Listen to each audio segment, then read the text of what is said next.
Hello ಮಿತ್ರ. Hello ಪ್ರರಾಜ್. ಚೆನ್ನಾಗಿದ್ದೀರ ತಾನೆ?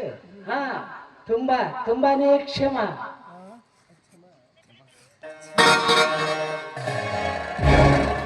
ತಂಗಿಯವರು ಇಲ್ಲೇ ಇದ್ದಾರೆ, ನಾನು ನೋಡೇ ಇರಲಿಲ್ಲ. ನಮಸ್ಕಾರ ತಾಯಿ.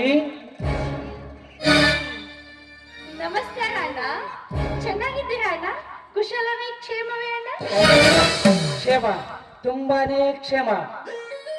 ಹಾ, ಶನೇಶ್ವರ್ ಜಾಗೀರ್ದಾರ್, ಹೇಳಿ.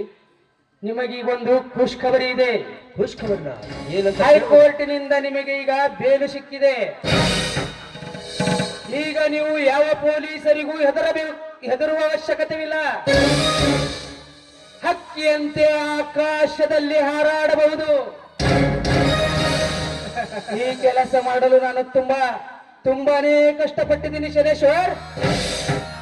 ತುಂಬಾ ಸಂತೋಷ ಮಿತ್ರ, ತುಂಬಾ ಸಂತೋಷ. ನಿನ್ನಂತ ವಕೀಲನ್ನು ನನ್ನ ಫ್ರೆಂಡ್ ಅಂತ ತಿಳ್ಕೊಳಕಾಗೆ ನಾನು ತುಂಬಾ ಸಂತೋಷ ಪಡ್ಬೇಕು. ನಿಮ್ಗೆ ಏನ್ ಬೇಕು? ದುಡ್ಡು ಬೇಕಾ? ಆಸ್ತಿ, ಅಂತಸ್ತು, ಐಶ್ವರ್ಯ ಏನ್ ಬೇಕೋ ಕೇಳು, ಅದನ್ನೆಲ್ಲ ಕೊಟ್ಬಿಡ್ತೀನಿ. ಏನ್ ಗೆಳೆಯ, ನಾನು ನಿನ್ನ ಹತ್ತಿರ ಕೇಳಿ ಪಡೆಯಬೇಕೆ? ಬೇಡ ಗೆಳೆಯ, ನನಗೆ ಯಾವಾಗಾದರೂ ಏನಾದರೂ ಬೇಕಾದರೆ ಕೇಳಿ ಪಡೆಯುತ್ತೇನೆ. ಈಗ ಮಾತ್ರ ನನಗೆ ಏನು ಬೇಡ. ಈ ನನ್ನ ಕೆಲಸಕ್ಕೆ ಹಣದಿಂದ ಎಣಿಸಬೇಡ. ನಮ್ಮ ಸ್ನೇಹ ಹೀಗೆ ಶಾಶ್ವತವಾಗಿರಬೇಕಾದರೆ ನಾವು ಹೀಗೆ ಇತ್ತು ಬಿಡೋಣ ಗೆಳೆಯ. ಸಾರಿ ಪುನರಾಜ್, ಸಾರಿ. ಏನೋ ನಾವು ಫ್ರೆಂಡ್ಸ್ ಬೆಲೆನೇ ತಿಳಿದುಕೊಳ್ಳಿ ಆಗದೆ ಏನಾದ್ ಬೇಕಾದ್ರೂ ಮಾಡ್ತಾರೆ ಬಿಟ್ಟೆ. ದಯವಿಟ್ಟು ನನ್ಗೆ ಕ್ಷಮಿಸ್ಬಿಡಿ. ನನಗೆ ಸ್ವಲ್ಪ ತುಂಬಾ ಅರ್ಜೆಂಟ್ ಆಗಿ ಕೆಲಸ ಇದೆ, ಅದಕ್ಕೋಸ್ಕರ ತುಂಬಾ ಟೈರ್ಡ್ ಆಗಿ ಬಂದಿರ್ಬೇಕು. ಒಳಗಡೆ ಸ್ವಲ್ಪ ರೆಸ್ಟ್ ಮಾಡ್ಕೊಂಡು ಆಮೇಲೆ ನಂತರ ಹೋಗ್ಬೋದು. ಏನಂತ ಮಾತಾಡ್ತಾ ಇದೆಯಾ ಗೆಳೆಯ?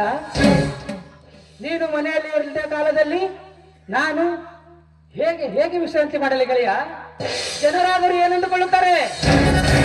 ಬೇಡ ಗೆಳೆಯ, ಇದು ತುಂಬಾ ಅನ್ಯಾಯವಾಗುತ್ತೆ. ಬೇಡ. ಜನರು ಏನ್ ಬೇಕಾದ್ರು ಅಲ್ಲಿ ಪ್ರಣರಾಜ್, ಅದಕ್ಕೆ ನೀವು ತಲೆ ಕೆಡಿಸ್ಕೊಳ್ತೀರಾ?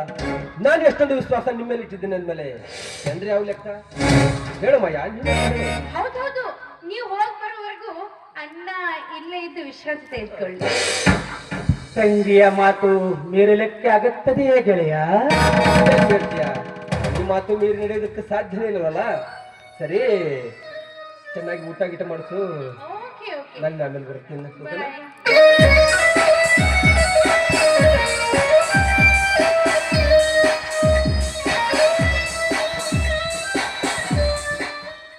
ವಿಜಯ, ಇಲ್ಲೇ ಇತ್ತು ವಿಶ್ರಾಂತಿ ಮಾಡಿ ಊಟ ಮಾಡು ಎಂದ ಮೇಲೆ ಊಟ ಮಾಡದಕ್ಕೆ ಆಗುತ್ತದೆಯೇ ಅಲ್ವೇ ಮಾಯಾ ಡಾರ್ಲಿಂಗ್? ಸಾರಿ, ನೀವು ಬಂದಾಗ್ಲೇ ಅರ್ಥ ಮಾಡ್ಕೊಂಡ್ಬಿಟ್ಟೆ, ನೀವು ತುಂಬಾ ಹೊಟ್ಟೆ ಹಸ್ಕೊಂಡೇ ಬಂದಿದ್ದೀರಿ ಅಂತ. ಹೌದು ಮಾಯಾ, ನಾನು ಹಸಿದುಕೊಂಡೇ ಬಂದಿರೇನು. ಹೌದು, ಈ ಶನೇಶ್ವರ ನಿಮ್ಮ ಮೇಲೆ ಇಷ್ಟೊಂದು ವಿಶ್ವಾಸ ಇಡೋದಕ್ಕೆ ಕಾರಣ ಏನು? ಬಿಸ್ನೆಸ್. ನಾನು ಆ ನಿನ್ನ ಶನೇಶ್ವರನಿಗೆ ಒಂದು ಜೈಲ್ ಕೇಸಿನಲ್ಲಿ ಬಿಡುಗಡೆ ಮಾಡಿಸಿ ತಂದಿರುವೆ. ಅತಿ ವಿನಯ ಮೂರ್ಖ ಲಕ್ಷಣವೆನ್ನುವುದು ಅವನಿಗೇನು ಗೊತ್ತು? ನನ್ನ ಮೇಲೆ ವಿಶ್ವಾಸವಿಟ್ಟು ಕೆಟ್ಟ ಬಿಟ್ಟ ಆ ನಿನ್ನ ಶನೇಶ್ವರ್. ವಿಶ್ವಾಸವಿಟ್ಟವರ ಮನೆ ಹೆಣ್ಣಿನ ಮೇಲೆ ಕಣ್ಣು ಹಾಕಲು ತಪ್ಪಲ್ವೇ ಪ್ರಣಯರಾಜ್? ಇದು ಅನೈತಿಕತೆ ಆಗೋದಿಲ್ವೇ? ಅನೈತಿಕತೆ?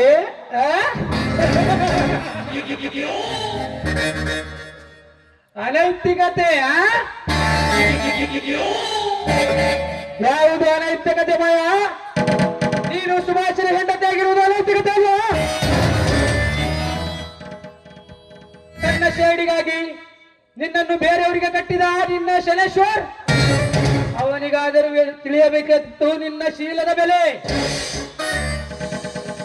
ಒಂದು ವೇಳೆ ಅವನಿಗೂ ಗೊತ್ತಿದ್ದರು ನಿನಗಾದರೂ ಕಾಳಜಿ ಇರಬೇಕಾಗಿತ್ತು ನಿನ್ನ ಶೀಲದ ಬಗ್ಗೆ.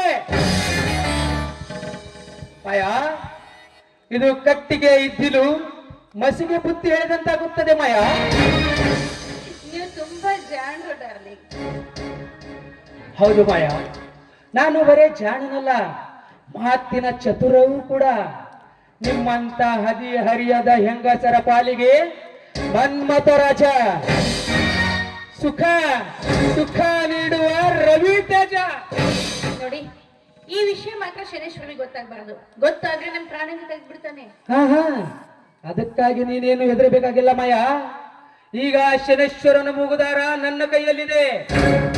ಒಂದು ವೇಳೆ ಅವನು ನಮ್ಮಿಬ್ಬರಿಗೆ ಎದುರಾದರೆ ಮತ್ತೆ ನಿನ್ನ ಶನೇಶ್ವರನಿಗೆ ಸೆಂಟ್ರಲ್ ಜೈಲ್.